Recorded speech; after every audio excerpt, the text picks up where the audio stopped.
right, it's another Tuesday, and you know what it is. Tonight is the Daily Report and, of course, the People's Court. What do we have tonight, Linda? Tonight, we talk about the police reforms, and of course, we'll be engaging persons that have been stakeholders in just looking at the police activities in the country. We actually have an individual who's been part and parcel of the force. I don't want to call it the force because it's a service. Indeed, it's a question. Police, is it a force or a service? No, that's one of the questions we seek to understand. This is a very, very important conversation, one that we hope you will join us for later on tonight. But first, we have to look at what is in the world of news as we come back to professionalism, efficiency, accountability of the police service. Here are the highlights. The highlights.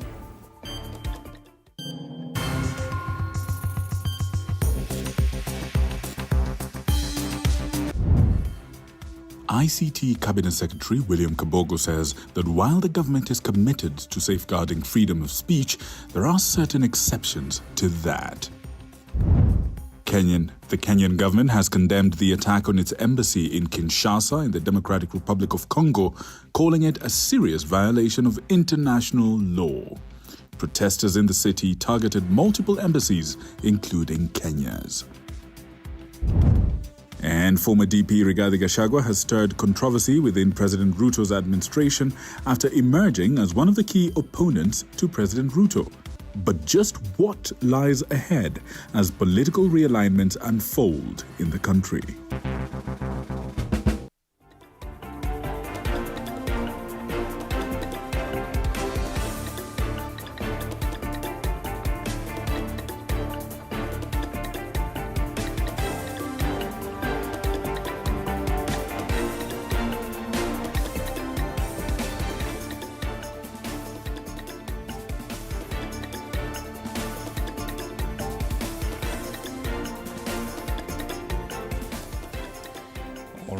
And we begin our news from across our borders. And protesters in Kinshasa, in the Democratic Republic of Congo, attacked several embassies in the city earlier today, causing massive destruction among the embassies targeted, of course, was Kenya's, alongside those of Uganda, South Africa and France. Well, the demonstrations were fueled by outrage over the ongoing conflict in the eastern DRC city of Goma, where thousands have been displaced and scores injured, and at least 17 lives lost. Sheila Chelengat details. On Monday, M23 rebels allegedly backed by Rwanda seized control of Goma. Since then, Goma has become a battleground. Thousands have been forced to flee their homes, while 17 are reported dead, with scores injured. Protests rocked Kinshasa, DRC's capital, today, with rioters storming and attacking embassies of Kenya, Rwanda, Uganda, South Africa, France and Belgium, criticizing them for inaction towards the conflict in Goma, situated in the eastern region of DRC. The attack on the Kenyan embassy has been condemned by Foreign Affairs CS Musalia Mudavadi, stating that there were plans by demonstrators to also storm and attack the South African, USA and Belgian embassies. Mudavadi has termed the attacks on the embassies, looting and destruction of property as a grave violation of international law. It is evident in certain areas that as they were looting, there were security agencies just standing by, seeming to abate the process of destruction.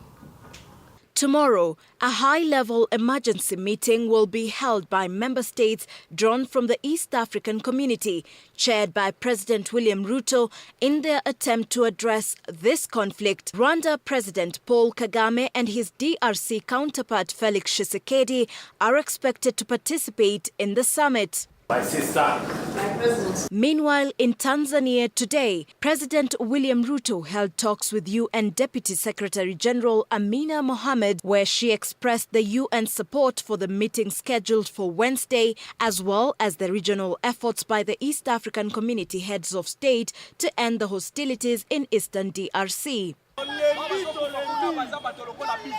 In this conflict, Rwanda has since been accused of supporting the March 23 movement rebels by the Congo government. Rwanda, in its defense, denies such support and faults the Congo government for failing to protect its citizens by entering a dialogue with the M23. Sheila Chelangat for TV47. Right, it's a very sad situation in Congo. I mean, if your fellow Africans are suffering, it's something to be concerned about. I know, and we're always reminded that we should stay woke because, it is Congo today, and we're not prophesying doom. But that's how important it is for us to take care of the nation. Yes, indeed. In fact, let's send a message to the people of Congo.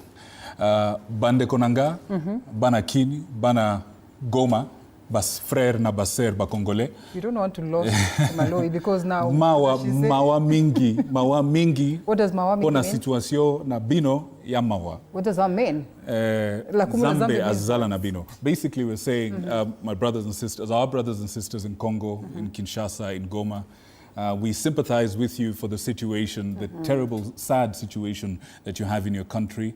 May God be with you. Sisi banasikia vibaya na tunaomba Zambe azala na bino. May God be with you. Yeah.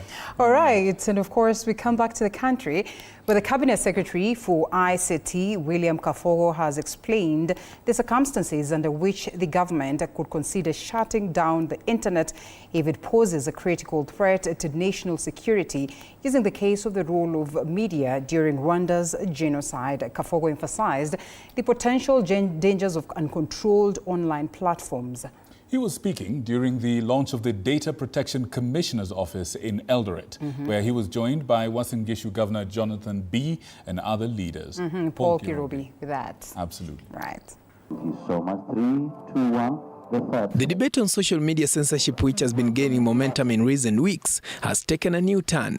ICT Cabinet Secretary William Kabogo, who has been blowing hot and cold on the issue, now stating that while the government is committed to upholding freedom of speech, there are exceptions. Speaking at a conference in Eldoret, the CS raised concerns about what he described as the misuse of social media. The new CS addressing Kenyans, particularly Gen Z, emphasizing how social media has not been effectively utilized. Of course, the capacity is there in case we have situations of national security importance. For example, you know what happened to Rwanda when the radios were used for genocide purposes. If that happens, we'll switch them off. But we have no other situation where we have thought of doing it. Why can't it be self-regulating? So that we have a discussion in Kenya and say, let's create a good environment within these platforms. Kabogo also reassured Kenyans that their personal data remains secure with the government. His statement follows a series of abductions where several young people have been targeted after making critical posts or statements about the governments on social media.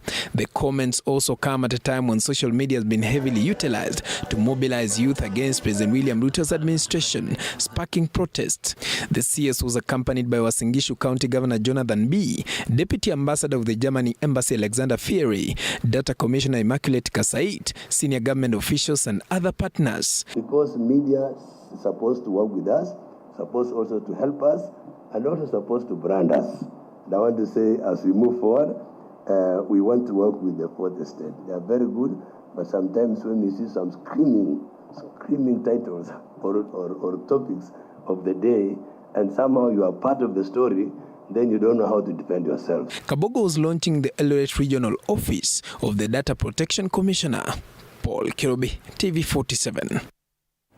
All right, away from it, the Ethics and Anti-Corruption Commission is currently pursuing over 400 cases for forfeiture of corruptly acquired assets that is valued at approximately 49.5 billion shillings. Of course, the Commission says that weak legal and policy framework for effective implementation of Chapter 6 of the Constitution emerged as the most challenging obstacle during the 2023-2024 investigation process.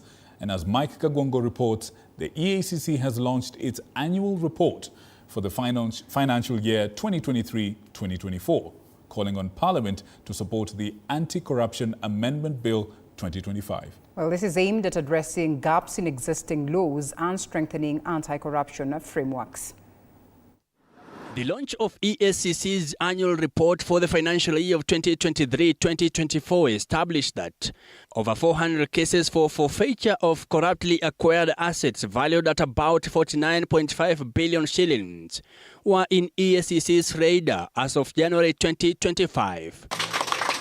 Speaking during the launch at the Integrity Center here in Nairobi Tuesday, Ethics and Anti-Corruption Commission Chief Executive Officer Abdi Mohamud highlighted that during the year under review, the Commission finalized and forwarded 126 investigation files on corruption, economic crimes and unethical conduct to the Director of Public Prosecutions, recommending prosecution of suspects. We recovered corruptly acquired assets and unexplained wealth held by public officers worth about Kenya shillings 2.9 billion.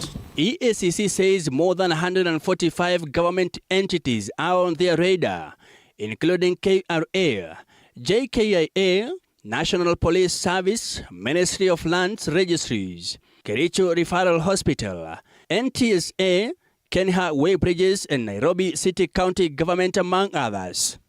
The Commission finalized 56 files on violations of Chapter 6 of the Constitution and Leadership and Integrity Act of 2012. And we must answer to the request, or rather to the demand of our people, and from the statistics of the report that was shared with us.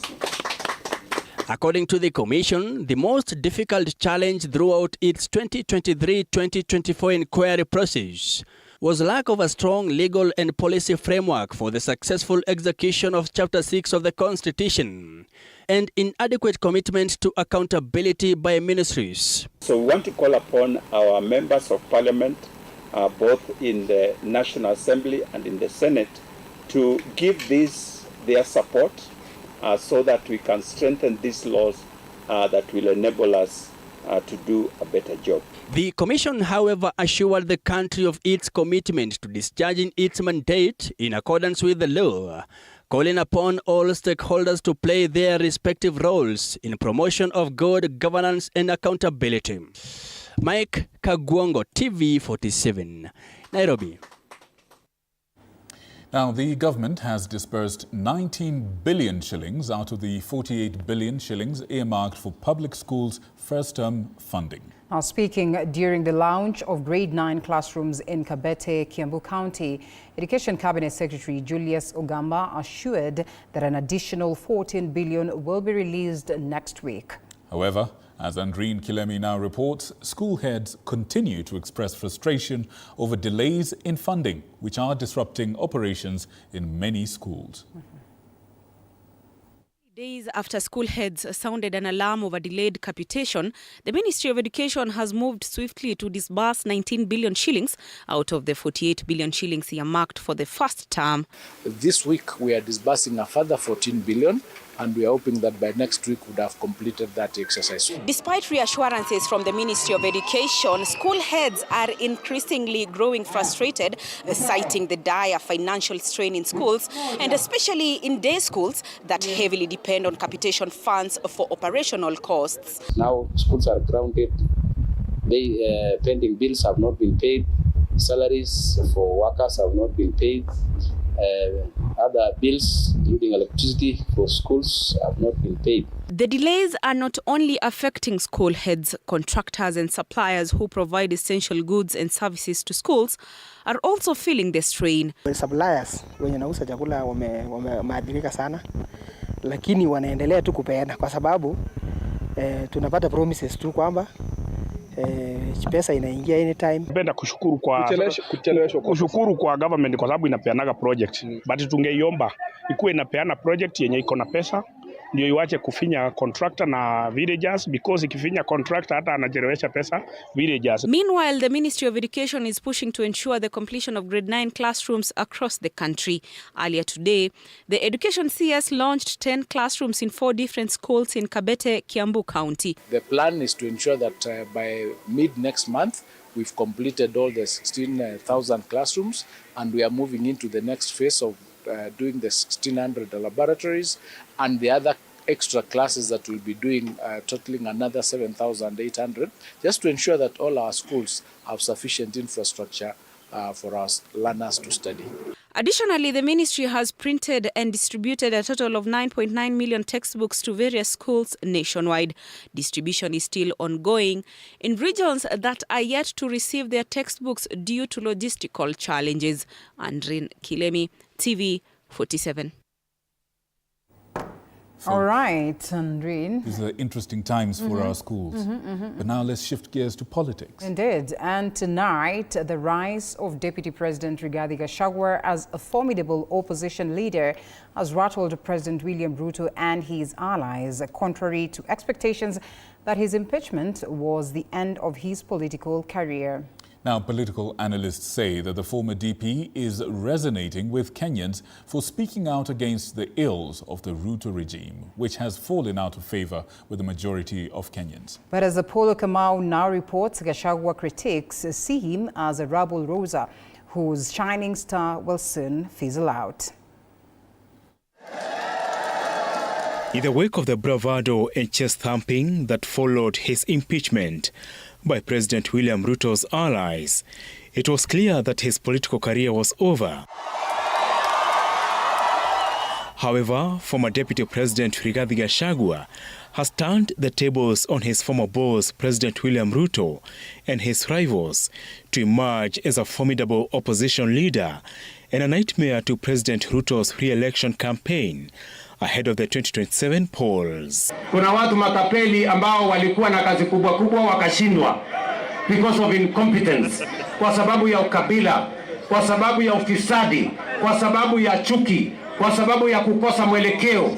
Ati wanaenda pale wanatupatia lecture. Ni wanatupatia lecture kama nani? Bure kabisa. Anaenda pale Western, anasema tumefukuza huyu Rigathi Gachagua, and he is corrupt. William Ruto, my friend, do you have the moral authority to talk about corruption?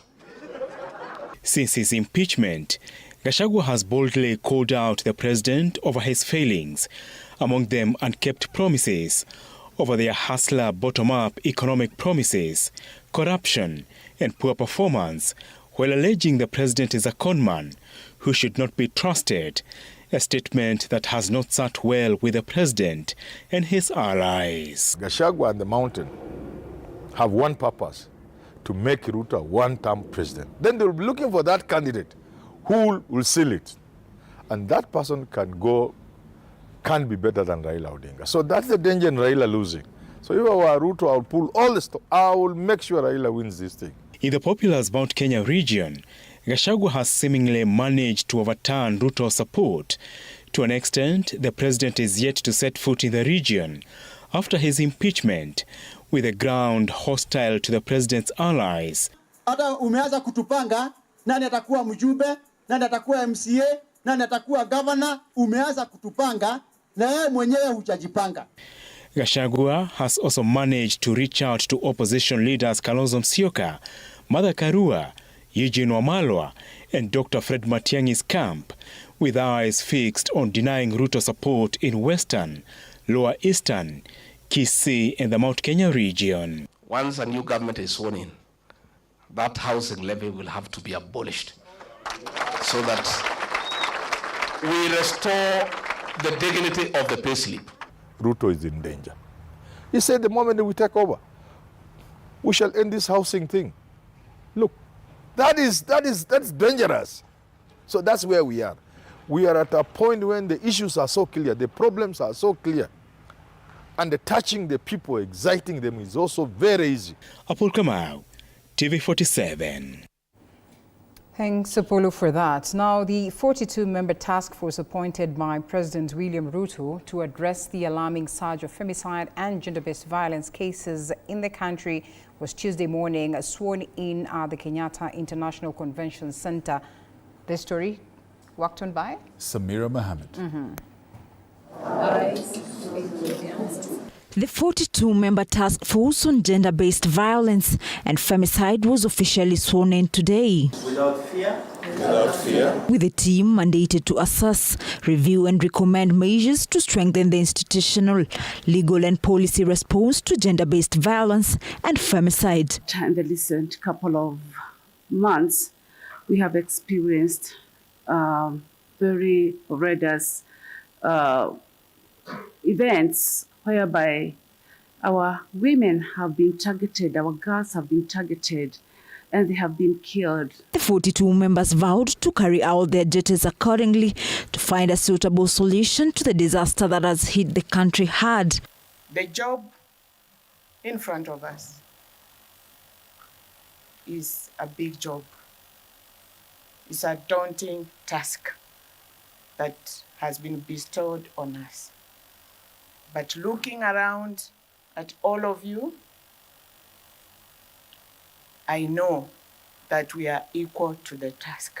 The team, led by former Deputy Chief Justice Nancy Baraza, has promised to work closely with other government agencies to assess, review and present their findings and recommendations to President Ruto within 90 days in a bid to address the alarming rise in femicide and gender-based violence witnessed in the country. This is a task that calls for our collective action as a country, and with the background that we have, I am sure that we are going to do the best that we can and fulfill our mandate. Samira Mohammed for TV47, Nairobi. Right, now still on some critical matters affecting our country, the Kenyan government, through the Health Cabinet Secretary, Dr. Deborah Baraza, has outlined measures to address disruptions caused by the United States halting funding to the World Health Organization. This follows President Donald Trump's executive order to withdraw from the global health body. Elizabeth Atieno has the details. Trump's executive order hinting at a possible withdrawal from the World Health Organization has continued to elicit mixed reactions. And now the Kenyan government, through Health Cabinet Secretary Dr. Deborah Baraza, says they have commenced talks with the affected organizations and parastatals to deliberate on the way forward. Ministry of Health, I have tasked the various state departments, the various programs and directors that have been involved or that will be affected by this, so that we can be able to map out and look at the impact in matters finances, in matters human resource. Persons living with HIV and tuberculosis patients are among the patients that are projected to feel the heat of the withdrawal. Additionally, maternal health, sexually transmitted infections treatment, and access to basic services and information related to sexual and reproductive health among the marginalized and low-income countries will also be hugely disrupted by the U.S. withdrawal from WHO. There are many donor-funded programs in Kenya, US government funded programs, na sasa ndio maana tunataka kuangalia tutaathirikaje, ndiposa tuweze kukuja na njia ya kusuluhisha na tusipatikane kwa athari kama hayo. And research and development, also a critical subject for our sub-region. Local manufacturing, as everyone said, and making sure that in terms of supply chain management for pharmaceuticals and vaccines, the policies across countries are harmonized. On Sunday, U.S. President Donald Trump announced that his government might consider rejoining the World Health Organization under the condition that every country contributes a fair share. As of now, U.S. is the lead contributor to WHO, contributing about 18% of funding for the UN-owned agency, which is responsible for global public health. Elizabeth Atieno, TV47, Nairobi. All right. Thank you so much, Elizabeth, for that story. And we go back to some bit of education where students at the Meru Institute of Science and Technology held demonstrations earlier today following the fatal stabbing of a student in Tigania West, Meru County. These protests also highlighted a rise in insecurity in the area, with students urging the Meru County government to take action to safeguard their safety. Anastasia Mukabi with that. This was the situation along the Meru-Maua Highway for the better parts of the day, as Meru University students held their demos and lit bonfires following the murder of a student who was stabbed by a boda rider who was trying to steal from him. To contain the situation, police officers were forced to lob tear gas canisters to disperse the protesters. It's unfortunate that yesterday we experienced one of our students who was killed, robbed, and killed by one of the border areas from area, only to snatch his phone. Involved in this act, there were 3 gentlemen, but right now we know the name of one person who was involved in this act. And the motorbike, we also know the owner. And we have reported to the police. So please, the police, do your job. According to the protesters, the deceased came at the university to visit his girlfriend before his demise. So this comrade again is not a comrade in the Meru University of Science and Technology, but a comrade from Technical University of Mombasa who came around to visit the girlfriend. But what we want to say, that this is our fellow comrade. Assume that this happened to one of us.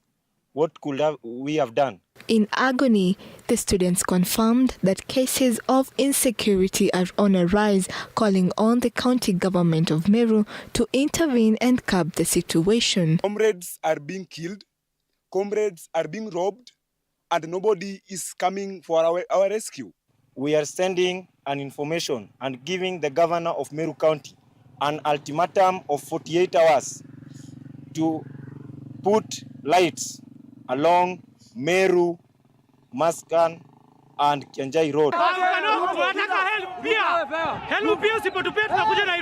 Anastasia Mkabi, TV47.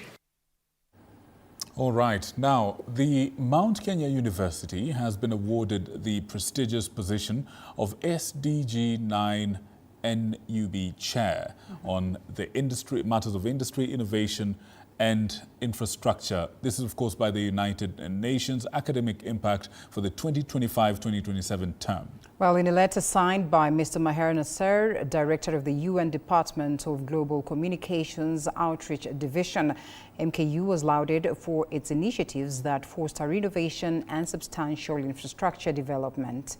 Of course, this global recognition was officially announced during a hybrid meeting hosted in New York on January 22nd.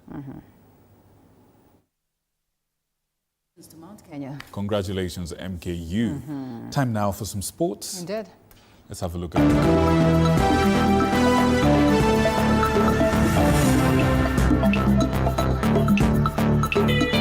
it. Sports news.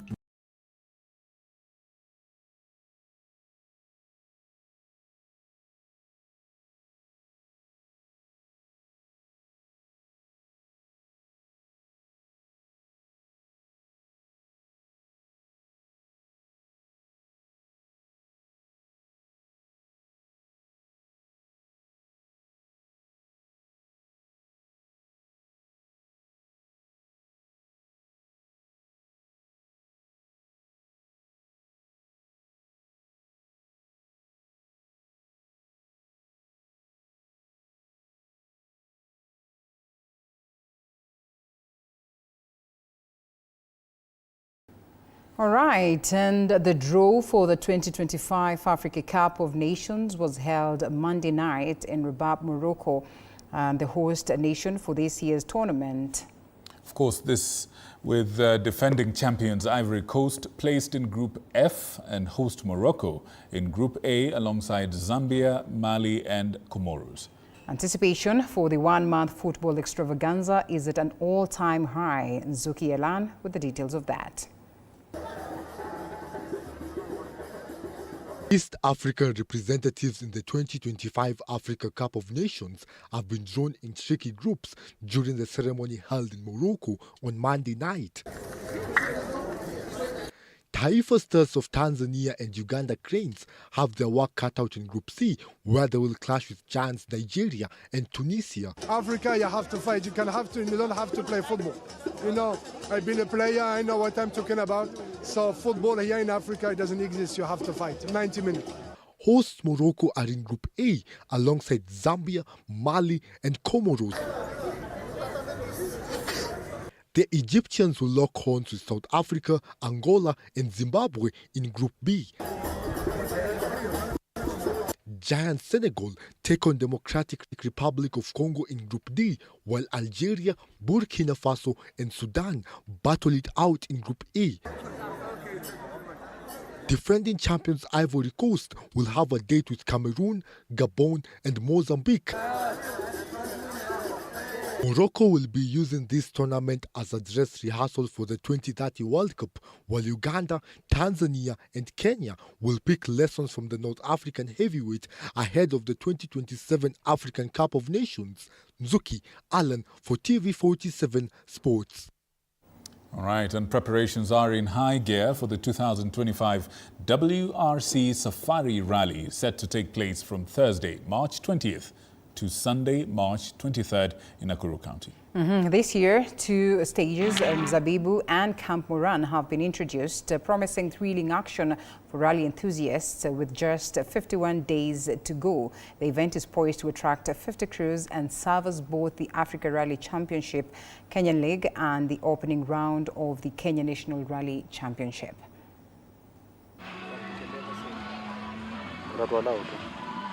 Katika preparation kuna utaratibu ambao tunafuata, utaratibu wa FIA.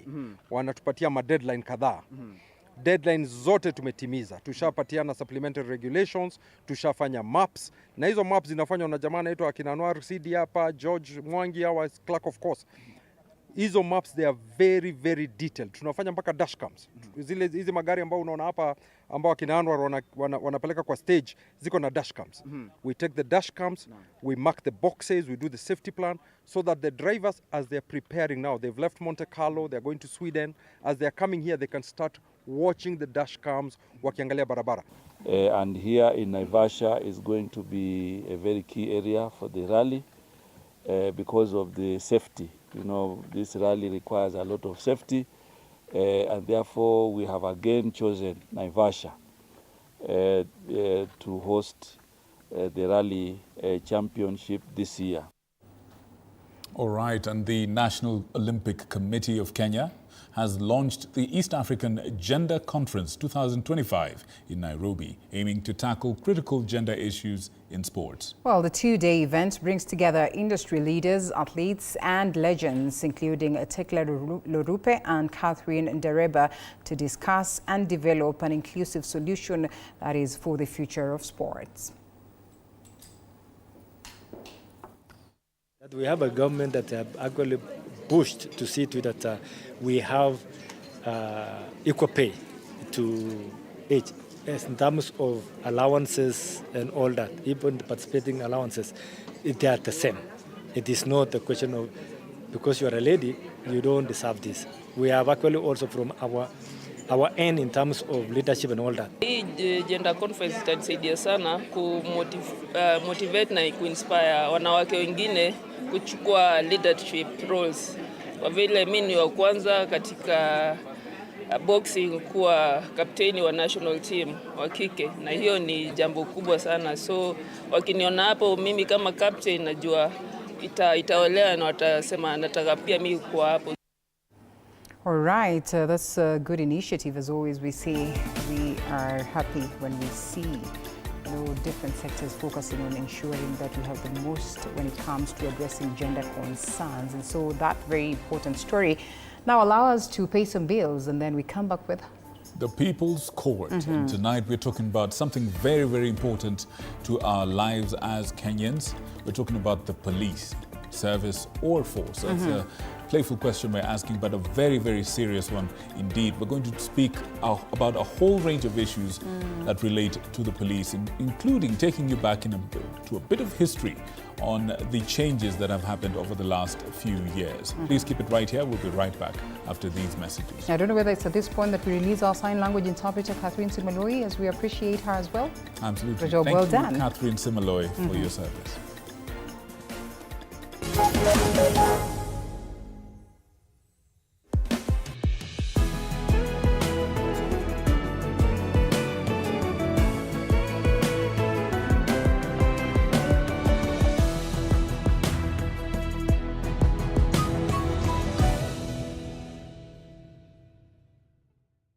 Are you ready to elevate your business game? As long as you're earning something, there's always that opportunity to save. And you start with where you are. Kama wewe ni mfanyabiashara, huwezi kaa bure unajipanga taratibu vile inavyofaa. Join us each week as we dive into the stories of the world's most driven entrepreneurs. When you pay attention to detail, you get luxury items. The Grind, where business meets brilliance. Tune in every Monday at 7:30 p.m. because your business deserves the best.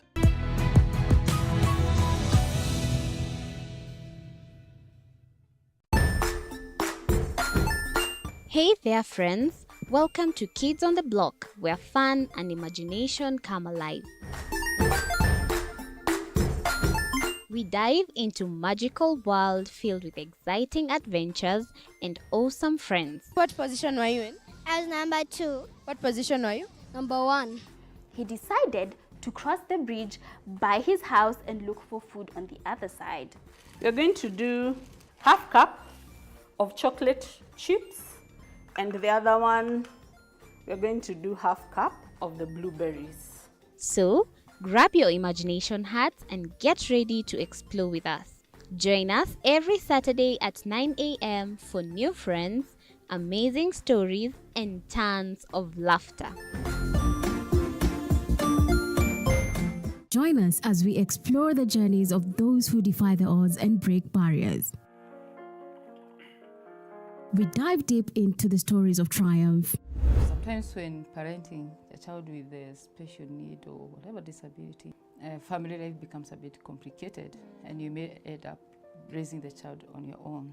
Here, we inspire. I have a farm which one we showcase with other dyslexic youths and autism, how to farm. Motivate. It's never easy, but what we do, the best thing is to work with another parent who has an elder child than yours. And break through the barriers one story at a time. Push your boundaries beyond the limit. Saturdays at 8 p.m.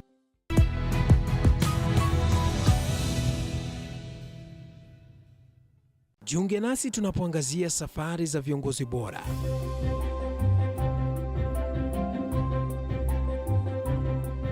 Kutoka kwa ushindi mkubwa hadi masomo magumu. Wakati wetu kwamba wasichana si wa kusoma, ni wa kuolewa, ng'ombe ipatikane, wazazi wakuwe watajiri. Tunashughulikia yote. I wish I were a better investor. My parents taught me how to look for things for myself.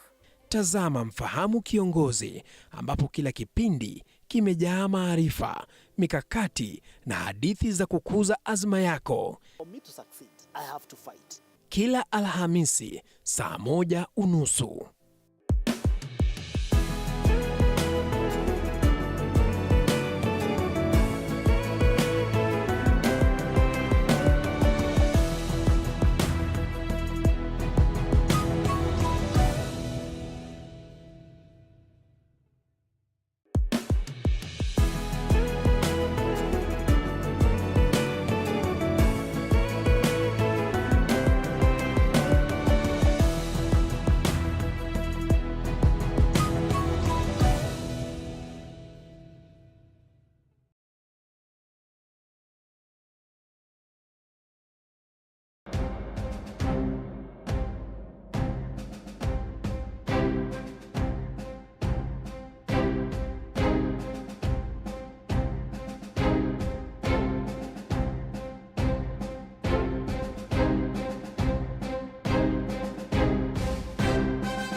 All right, and as mentioned earlier on, tonight we ask a very simple question about the police. And while it is a service, the question is it a force or a service? Quite rhetorical, but this emanates from the concerns that we've had over the years, over time, and especially with the numerous police reforms that have been conducted in the country.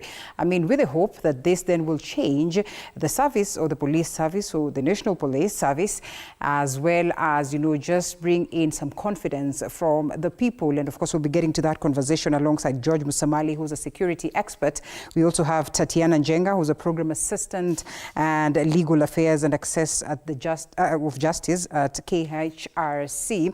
And we also have Emmanuel Langat, Deputy Director, Investigations and Forensic Services, IPOA. We'll be introducing them even better later on. But at this very point, I want us to look at some of the changes that we've witnessed over the years in relation to reforms of the police. That is, of course, looking at the numerous task forces that have been set on board to come up with these changes and whether they have yielded any form of fruit. And so, of course, we begin with a review of police reforms that is on the question of the task forces and the leads as to these task forces. And over the years, the different years, of course, we've had one conducted by a team led by John Mutoni. That is from 2002 all the way to 2003. And of course, we come to this one by Philip. Of course, we'll be looking at that. Yes, Philip Ransley, that is around 2009. Titus Naikuni, that is 2010 all the way to 2012. And of course, these are the task forces. We get to a different matter. That is on the committees that, served under the task force, where the legal and policy beat, of course, the welfare terms and conditions, equally technical and operational capabilities, as well as the management committee under that. Well, of course, we have the mandate that was accorded to the numerous task forces. That is on the question of to investigate the institutional challenges as well as hampering security services, National Police Service, within the National Police Services. Actually, this is what was supposed to be done. That is to address the challenges of hampering security services, National Police Service, or under the National Police Service, and equally the Kenya Prisons Service, as well as the National Youth Service, NYS, and the question on the review of the welfare and the terms and conditions of the service, that is for the members of the three services mentioned above. Yes, and at this very point, we talk of the composition of the National Police Service, and we talk of the Kenya Police Service, the Administration Police Service, the DCI, as well as the Internal Affairs Units. Remember, this is just to give you an overview of what the police service looks like and basically the mandate accorded to them and the numerous reforms that have been done over time. And so findings by the task force and the challenges, or perhaps this then would be the challenges that the numerous task forces, presented. Of course, the main one being underfunding, the question of corruption, the question of leadership, as well as poor handling of human capital. All right, underneath the recommendations that were given as to underfunding, the task force urged the government to adequately fund the NPS. Recommendations on the question of corruption, the restructuring of the current traffic police unit into a new traffic management unit that is well trained. And they also talked about the amendment of Section 65 of the National Police Service Act within 6 months, and as well abolition of police roadblocks and their replacement with mobile patrol units. This largely that is on traffic police. And yes, recommendations on the question of leadership that were accorded by the task force is that fresh vetting by an independent panel for all officers of the rank of Senior Superintendent of Police, that is SSP and above. As well, they recommended minimum qualifications for recruitment into the service should be raised to grade C-, that is in KCSE, as well as for marginalized areas. A task force recommendations or recommends the retention of grade D+ when there are no applicants with grade C- in KCSE. Recommendations on leadership still, amendment of Regulation 9(1) of the NPSC, that is transfer and deployment, and regulations to limit operational deployments to a period not exceeding 6 months. As well, another recommendation is that no person should serve in one county for a period of more than 3 years, save for those deployed, that is, to the specialized units. Still on that, establishment of grades of Inspector 2 and 1, or this, of course, this particular grades or the particular rankings, and the introduction of Constable 3, 2, and 1, and Corporal 1, 3, 2, and 1 within the same ranks. Of course, Musawali will tell us some more as to whether that is how they are supposed to be named. And of course, the police wing being restored, that is the air wing, be restored to the inclusive control of NPS forthwith. And there are numerous recommendations you will agree with us. That is on the question of underfunding government to adequately fund the KPS to modernize its facilities, tooling, equipment and gear, as well as enhance its logistical as well as technological capabilities. Equally, a recommendation of providing a decent housing for its officers.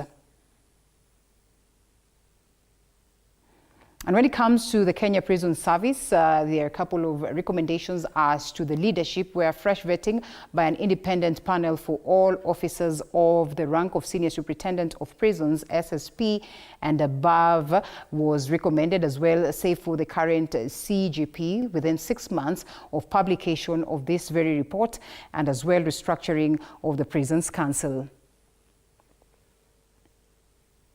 And still on the prison services, on the question of leadership, the Prisons Council to be appointed or should urgently develop a housing policy, as well as the entry requirement into the service should be capped at a minimum of grade C-, except for candidates that is from marginalized areas. And the initial training for cadets should take not less than about 15 months, while the one for constables should not be less than 12 months. And on the National Youth Service, the NYS, they are recommending, or they recommended that the NYS recruits should be held as a minimum of KCSE certificate, and that the NYS officers be recruited from among ex-servicemen or women, and of course establishment of the grades of Inspector 2 and 1, and the introduction of Constable 3, 2, and 1, that is on the rankings, as well as Corporal 1, 3, 2, and 1 within the same ranks. Is that the way they say it? Yes. Ranking 1, 2, 3, okay. These are new things. All right, and of course recommendations on leadership. The current medical scheme for the officers of NYS be expanded, that is to include the servicemen and women, as well. NYS should be domiciled in the Ministry of Interior for better coordination. Still on the same, and on the question of underfunding, be granted seed funding to undertake income-generating projects. Recommendations on corruption, as well. Recommendations on corruption, they say that members of the council should be citizens of Kenya, hold degrees from universities recognized in Kenya, and of course, on the question of recommendation as to leadership and so much more. I think this is the much that we prepared for now, but this is just to paint a picture of the many recommendations that continue to be leveled, that is on the side of the National Police Service. And we just ask ourselves tonight whether then they come in handy to make sure that we have a better police service, and then the public as well will get to enjoy the best and the most of this as to the question of ensuring security in the country. Let's listen in to what the former CJ, that is David Maraga, has to say. And remember also, he has led a team in relation to pushing some more on the question of the reforms and the police reforms right here in the country, and then we get to the discussion after that. I thank Mr. Justice retired David Maraga and all the members of the task force for a thorough, meticulous, compiled and clearly written report which effectively articulate the necessity and urgency of transformative changes to our national policing and other security services. Your contribution to our transformative agenda is appreciated, Mr. Chairman, and your team, and your place in Kenya's history of positive change is assured. You can count on me and this administration to be meticulous and as thorough in implementing these recommendations. One of the remarkable recommendations that came from both the field and the members of three services is that this time round, the recommendations of the task force will be implemented. There have been similar issues have come up in the previous task forces, and they have not been recommended, but they trust that this time round, Your Excellency, with the commitment that you have given yourself, don't have any doubt whatsoever that the recommendations will be implemented. All right, folks, I think the issue that we want to discuss tonight is very clear. I would like to reintroduce our guests to us so we can begin the conversation. And now, people at home, this is your opportunity to send in your questions, your views and reviews on this subject through the SMS line, which is on your screen right now. Our producers will also put up the WhatsApp number, which comes directly here, and we'll be able to hear your questions and maybe even channel them to our guests tonight. And to the very guests we're talking about, starting with Mr. George Musamali.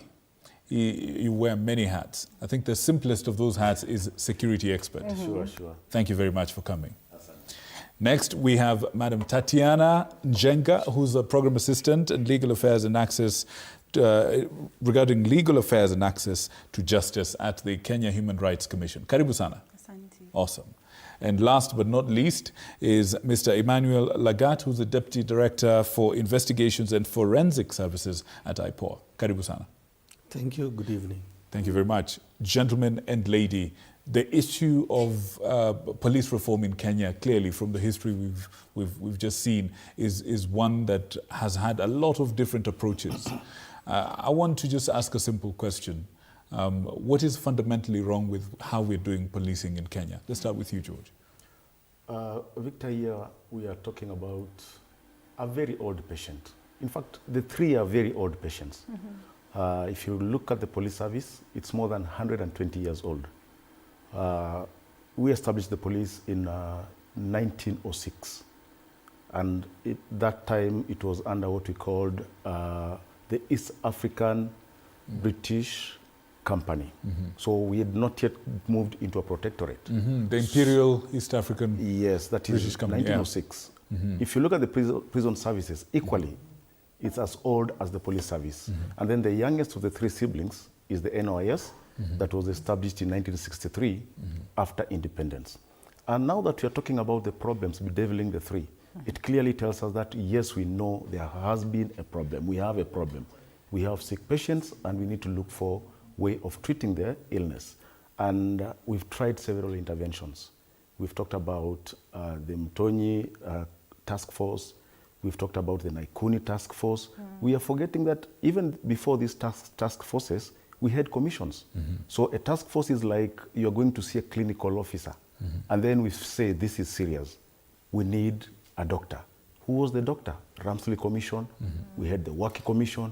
And they all came up with recommendations. And the issue that has always been the problem here is the relationship between the public and the police. Why are we not getting services? Why don't we have a customer-client relationship between the uniformed service and the public that they're supposed to serve?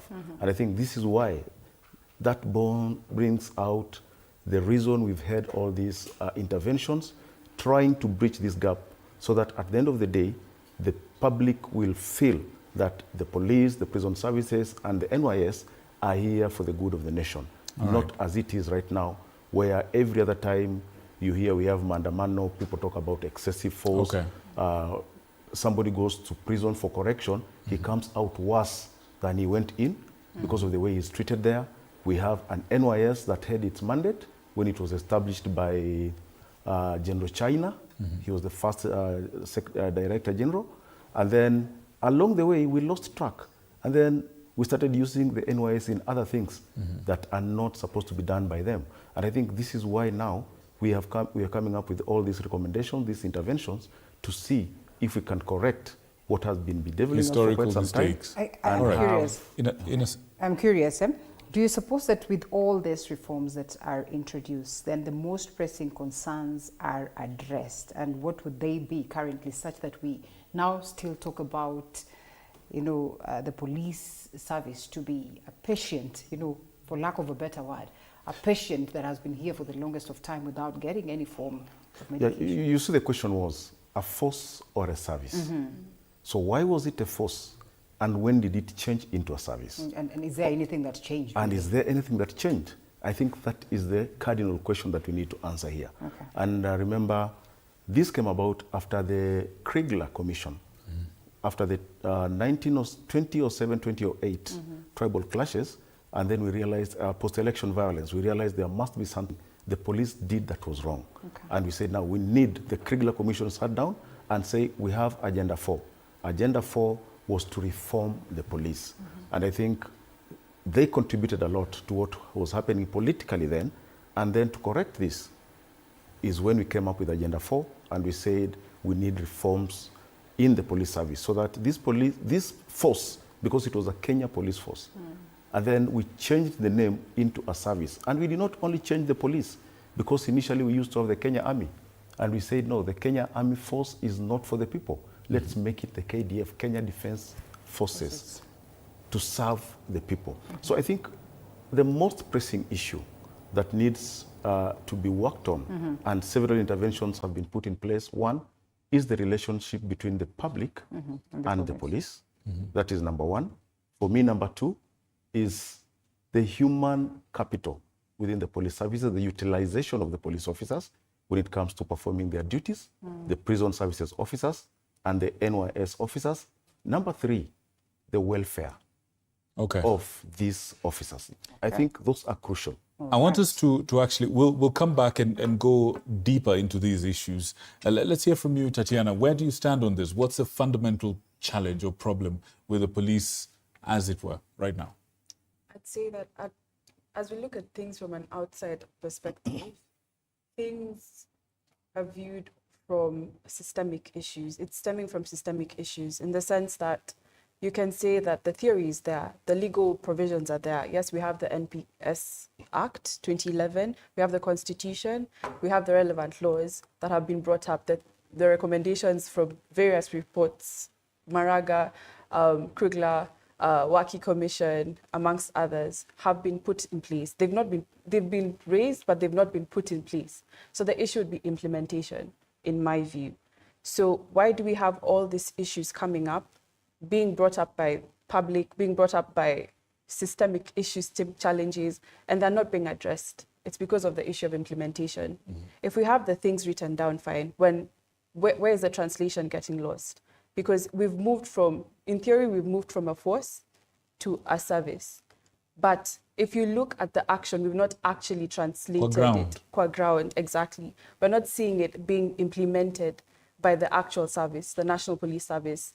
So I'd say the issue really ties down to implementation. All right. And also, as George,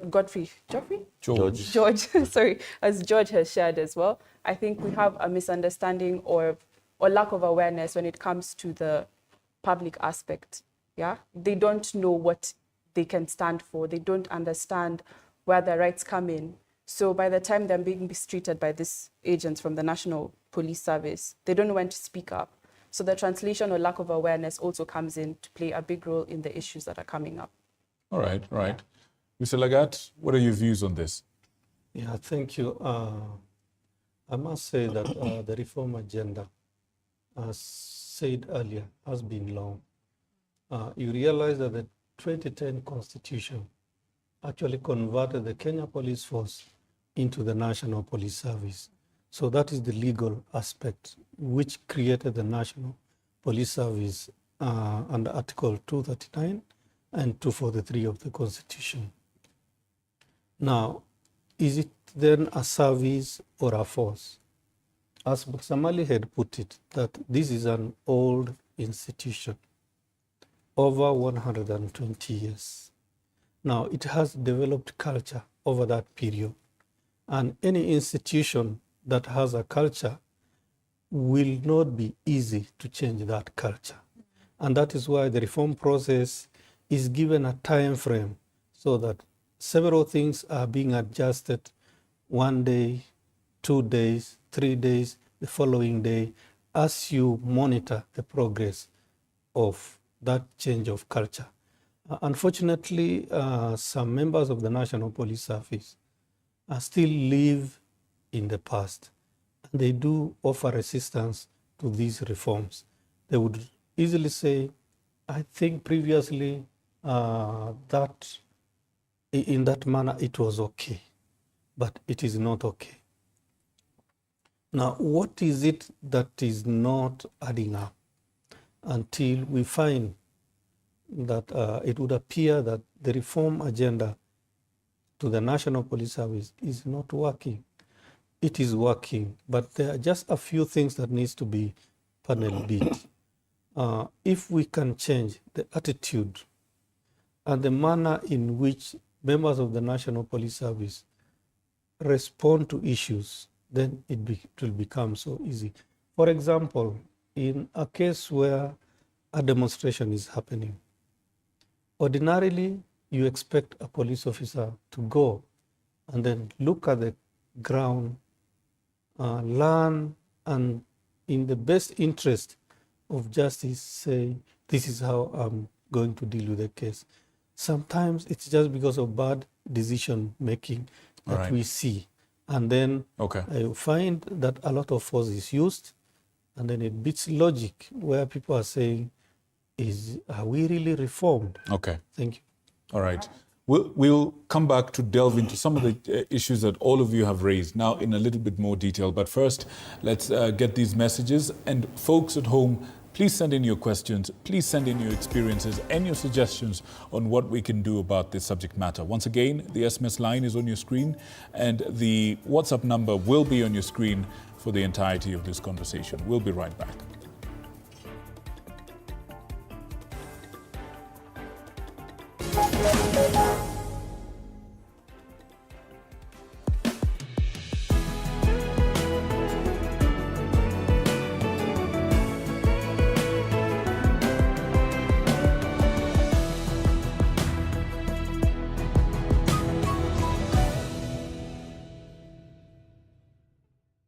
Are you ready to elevate your business game? As long as you're earning something, there's always that opportunity to save. And you start with where you are. Kama wewe ni mfanyabiashara, huwezi kaa bure, unajipanga taratibu vile inavyofaa. Join us each week as we dive into the stories of the world's most driven entrepreneurs. When you pay attention to detail, you get luxury items. The Grind, where business meets brilliance. Tune in every Monday at 7:30 p.m. because your business deserves the best.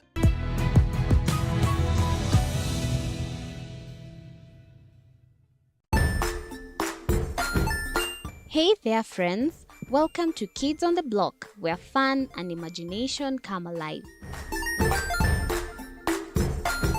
We dive into magical world filled with exciting adventures and awesome friends. What position were you in? I was number 2. What position were you? Number 1.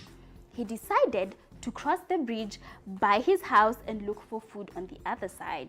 We're going to do half cup of chocolate chips, and the other one, we're going to do half cup of the blueberries. So, grab your imagination hats and get ready to explore with us. Join us every Saturday at 9 a.m. for new friends, amazing stories, and tons of laughter. Join us as we explore the journeys of those who defy the odds and break barriers. We dive deep into the stories of triumph. Sometimes when parenting a child with a special need or whatever disability, family life becomes a bit complicated and you may end up raising the child on your own.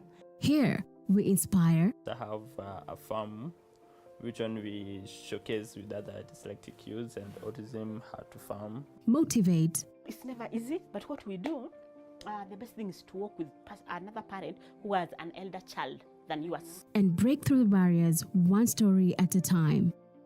Push your boundaries beyond the limit. Saturdays at 8 p.m.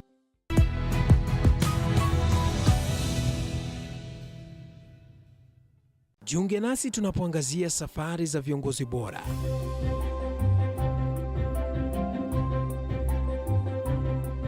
Kutoka kwa ushindi mkubwa hadi masomo magumu. Wakati wetu kwamba wasichana si wa kusoma, ni wa kuolewa, ng'ombe ipatikane, wazazi wakuwe watajiri. Tunashughulikia yote. I wish I were a better investor. My parents taught me how to look for things for myself. Tazama Mfahamu Kiongozi, ambapo kila kipindi kimejaa maarifa, mikakati na hadithi za kukuza azma yako. For me to succeed, I have to fight. Kila Alhamisi saa 1:30.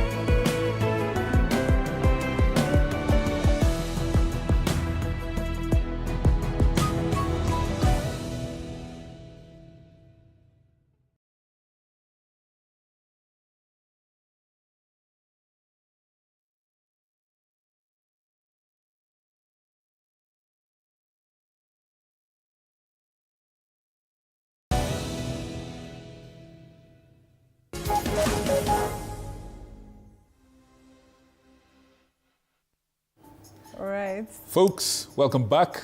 It's time for the conversation to continue. We're talking about police reform. The Kenya Police, is it a service, really?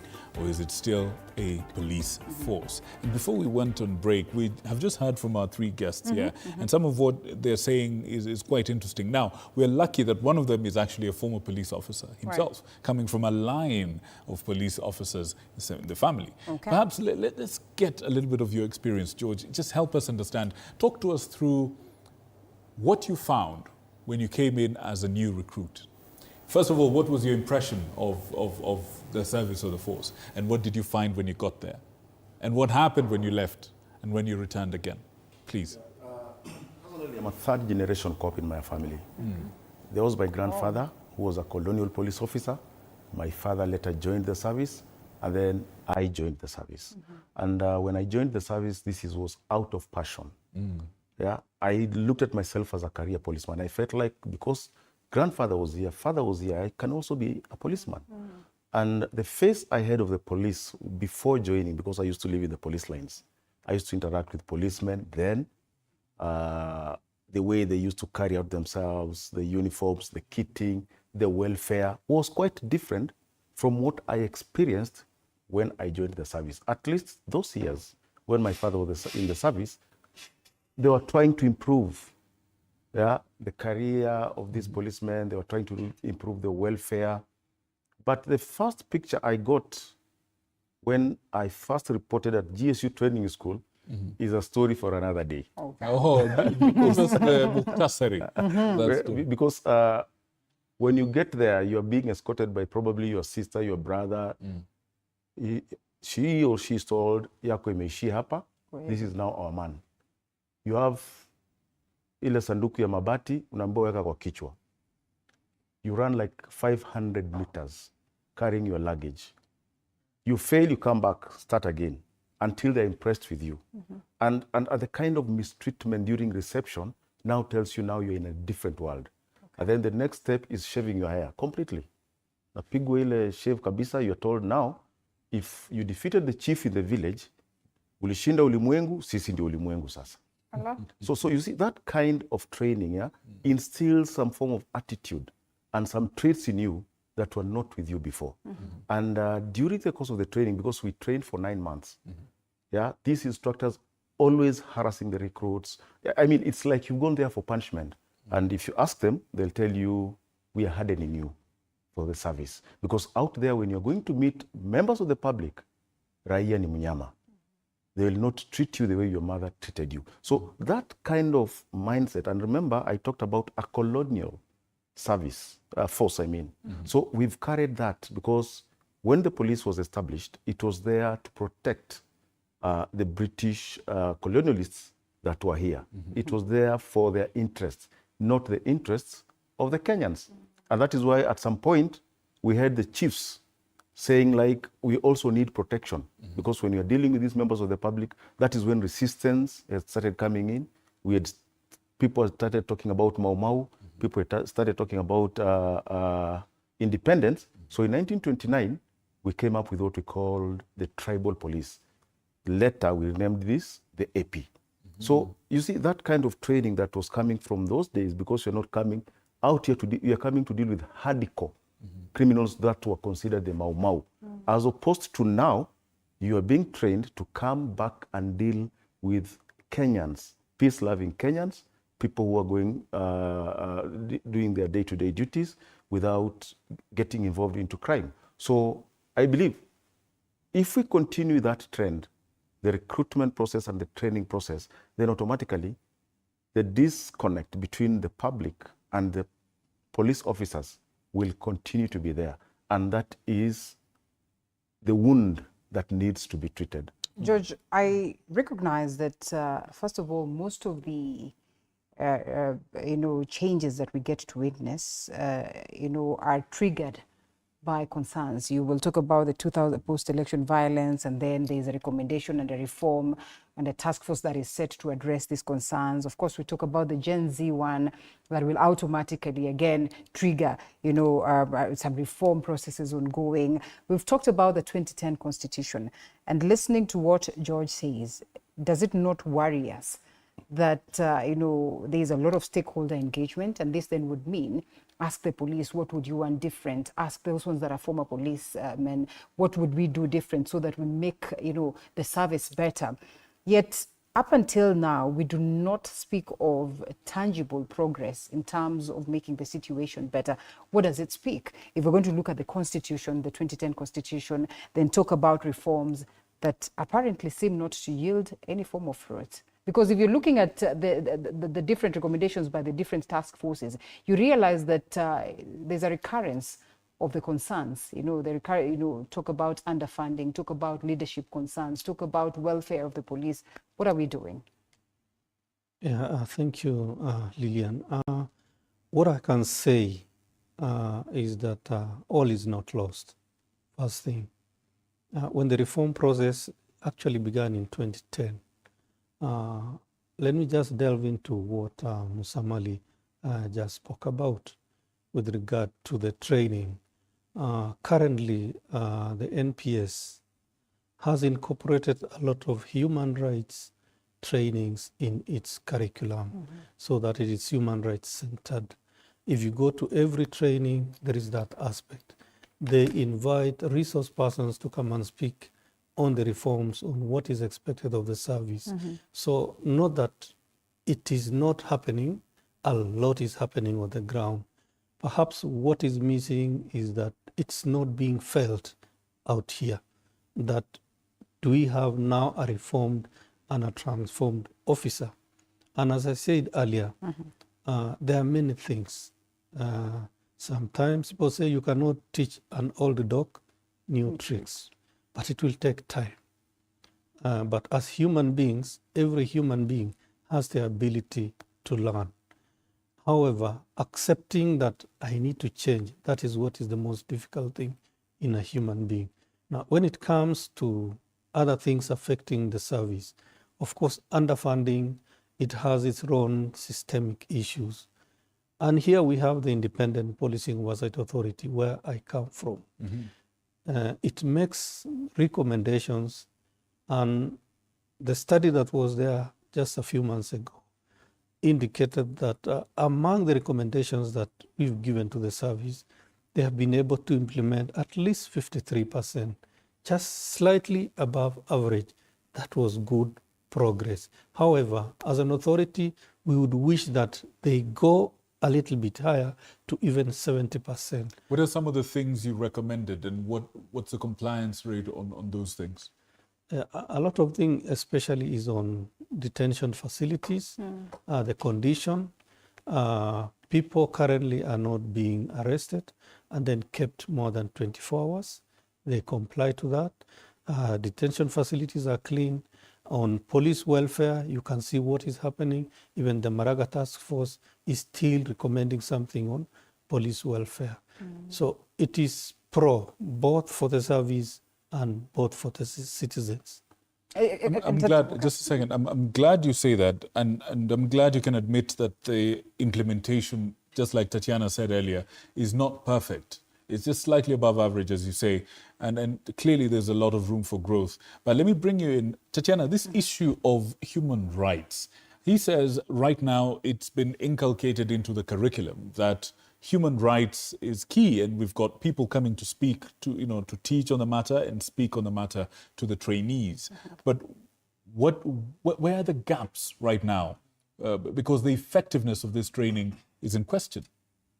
At the moment, actually, I think there's a ongoing conversation with the Police Reforms Working Group of Kenya, which hosts around 21 human rights organizations and grassroots level organizations that are also advocating for reforms within the police force that will in turn benefit the public.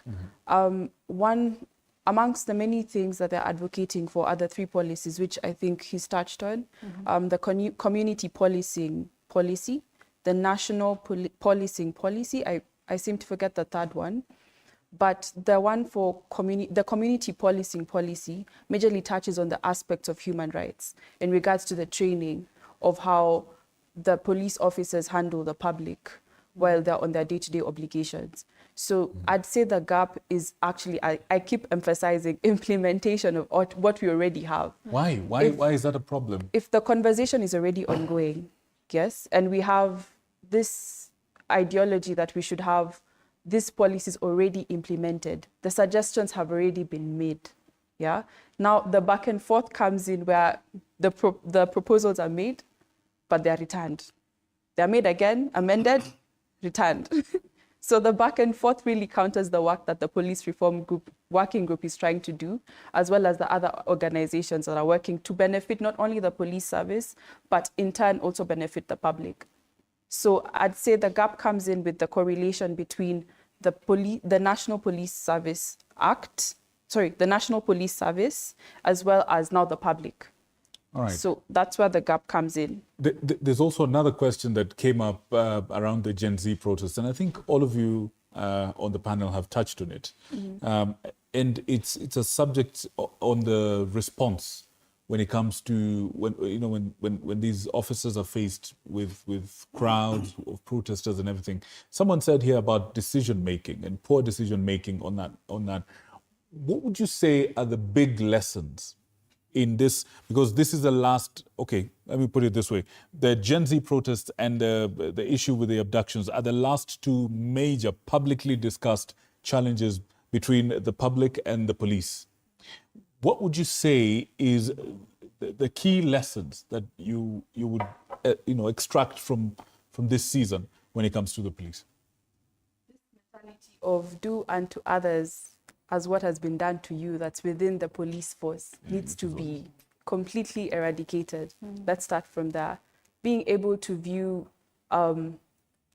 citizens as people, imagining that they're actually fighting for your rights as well in the process of advocating for their own, needs to be recognized as well within the police force.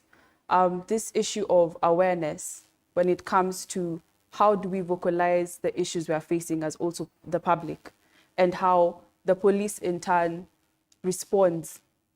He's talked about decision making. In that instance, it's not always, the answer is not always force.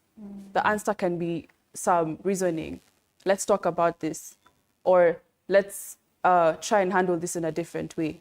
Why is it that the first thought or mentality is, let's do away with this whole conversation, like there's no conversation in process, let's just guns up.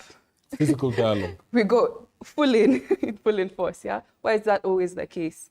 It boils down against what he said, training and leadership.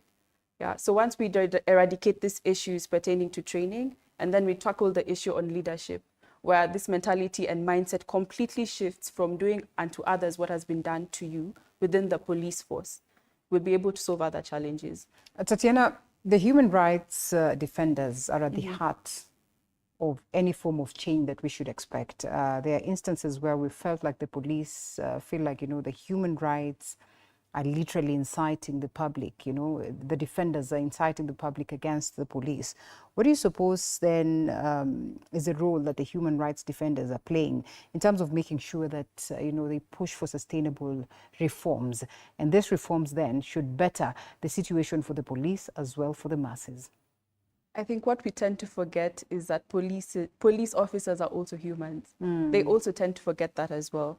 And I think it's important to recognize that at the end of the day, when we're advocating for human rights, it's not only human rights for the public, it's human rights for everyone. Everyone, no matter your position, no matter your background, whatever role you have had to play, it's human rights for everyone. So by the time we realize that we're advocating for human rights for everyone, this trickles down within the entire community.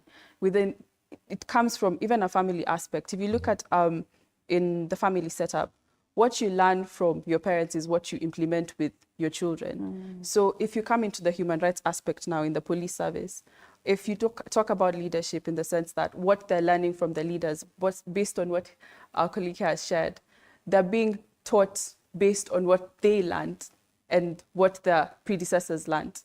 So being able to change that entire mindset is just the beginning of everything. Once we're able to eradicate that mindset, we'll be able to see the shift from the force translating now into the service. Right. Yeah. And as you top up to what then the question of the mindset is, George, Tatiana as well highlights the importance of community policing initiatives in terms of addressing this and making sure that we have a strengthened will, of course, that is across, how the police get to serve the masses. Just how do we then also ensure that community policing initiatives are strengthened, as well as, the incorporation of citizen involvement in ensuring that we are able to maintain this aspect of security? And equally then, one would want to ask, what then is the role of the National Police Service Commission in terms of making sure that, of course, the service itself is, streamlined? Actually, yes, there's a question from an officer who serves in Laikipia. And I think he was going to do a call with us. He called when we were on the break. Right. Producers just say that. But he's asking the very same question. What is the role of the National Police Service Commission? And this is a serving officer who's asking that question. Yeah. I think what Mr. Lagatia said is that through intervention by stakeholders, we've achieved 53% or 54% thereabout of the reforms that we want in the police. What about the other percentage? What is the problem? And in the spirit of the 2010 Constitution, we brought in several interventions to reform the police. The formation of IPOA was one of them. We insisted and said that we want the Internal Affairs Unit that will investigate police excesses before they get out to IPOA. And then we talked about now having the National Police Service Commission. What is the role of the Police Service Commission? We said the police commander should only remain with operational command. BACMA, operational command. And then the National Police Service Commission will deal with the human resource aspect of police matters. Human resource include recruitment, training, welfare, matters of promotions.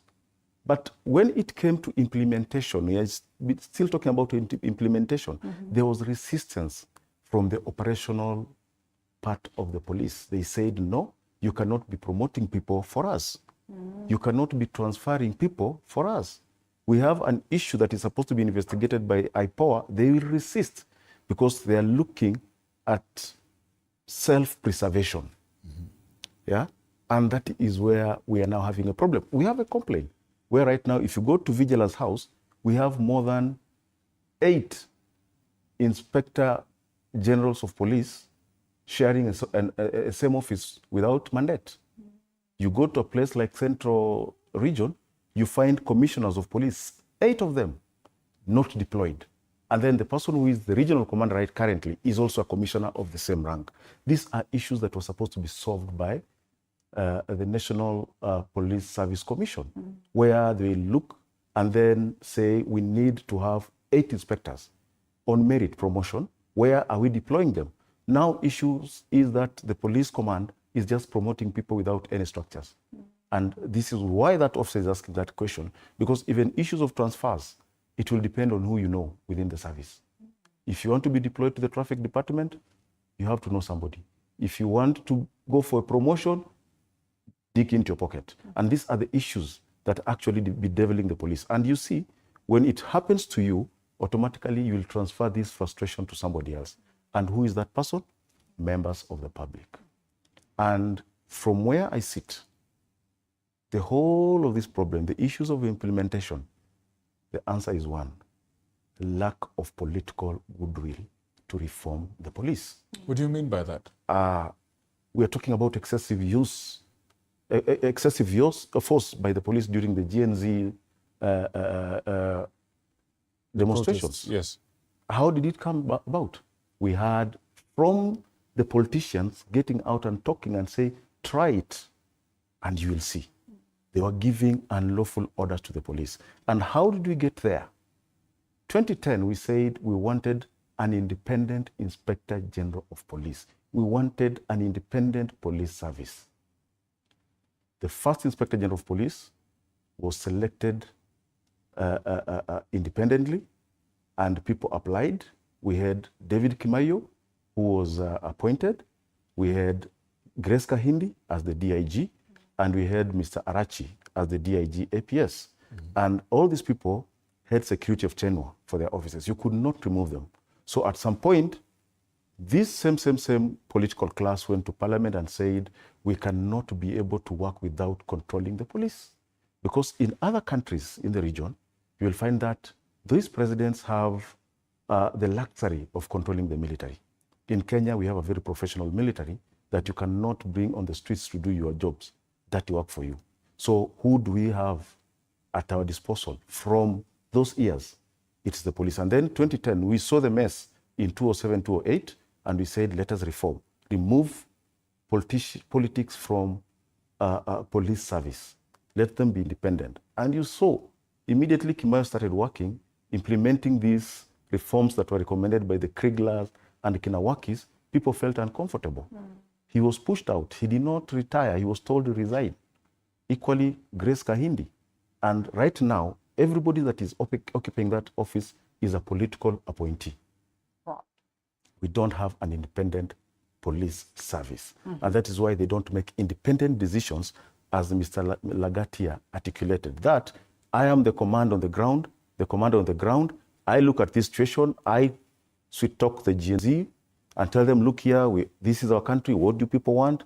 Can you please disperse peacefully? The order is always the Minister for Interior coming out, calling a press and saying, try it, it's illegal. Yet the Constitution says people are allowed to assemble and picket. So this issue, the whole issue of police reforms, at 54, when we talk about all these issues, remember he talked about introduction of the aspect of human rights in the police. Yes. Even when I was there, I remember I went for some training in Kiganjo. I found, we used to call it liberal studies. It was there, talking about how you're supposed to handle members of the public, talking about when you go out for patrols, how you're supposed to deal with the situation. You find a drunkard, you're supposed to take this person to the police station, give him a comfortable place to sleep, and then when sobers up, enda nyumbani. Does that actually happen? Not putting him in the cells, yeah? Guys, has this actually happened to you? Have you been treated this way? A traffic offense, minor traffic offense, you're cautioned and told, don't do it.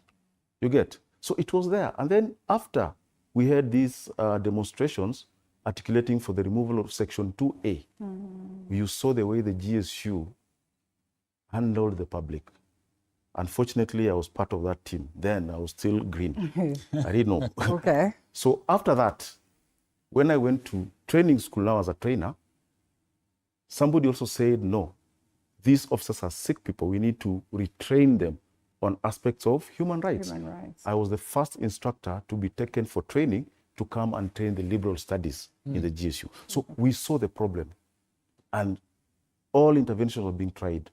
But when it comes to issues of now politics getting into the service, then it becomes difficult even to reform the police to the standards that we articulated or we envisioned in the 2010 Constitution. So if we want these reforms, we should go back to the spirit of the 2010 Constitution and say independent police service, Inspector General of Police, competitively selected and appointed, return the security of tenure and tell him now, if you fail, it is you as a person.